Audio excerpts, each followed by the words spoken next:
இந்திய மீனவர்களின் ஆக்கிரமிப்பும் கணிசமாக இருக்கின்றது. இவ்வாறான ஒரு சூழ்நிலையில் இந்த பிரதேசத்து மீனவர்களுடைய வாழ்வாதாரம் பாதிக்கப்பட்டது. இதற்கு அமைச்சர் என்ற ரீதியிலே அமைச்சின் ஊடாக எடுக்கப்பட்ட நடவடிக்கை இந்தியானு தீவிர யாத்ரா பிலிபந்தவ இந்திய மீன்பிடி படகுகள் தொடர்பில் தொடர்ச்சியாக இந்த சபையில் பேசி வருகின்றோம். அமைச்சினூடாகவும் பேச்சுவார்த்தைகள் முன்னெடுக்கப்படுகின்றன. இந்திய அரசாங்கமும் இலங்கை அரசாங்கமும் இராஜதந்திர ரீதியில் இந்த பிரச்சினைக்கு தீர்வு வழங்க எதிர்பார்க்கின்றோம்.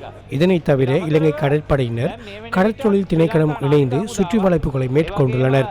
வடக்கில் மீனவர்கள் கைது செய்யப்படும் வீதம் அதிகரித்துள்ளது. எதிர்காலத்தில் இதனை குறைப்பதற்கு முடியும் என நாம் நம்புகின்றோம். அமைச்சு என்ற ரீதியில் தொடர்ச்சியாக எமது தலையீடுகள் காணப்படும். சட்டத்தை வலுப்படுத்தும் வகையில் தேவையான புதிய சட்ட மூலத்தினை பார்லமெண்டத்தில் சமர்ப்பித்து அனுமதி பெற்ற பின்னர் அதேபோன்று தேவையான சுற்றறிக்கையை வெளியிட நாம் நடவடிக்கை எடுத்துள்ளோம். போலீசிய தாயகத்தை லபா ගැනීම අපි අකණ්ඩව සිද්ධ කරනවා.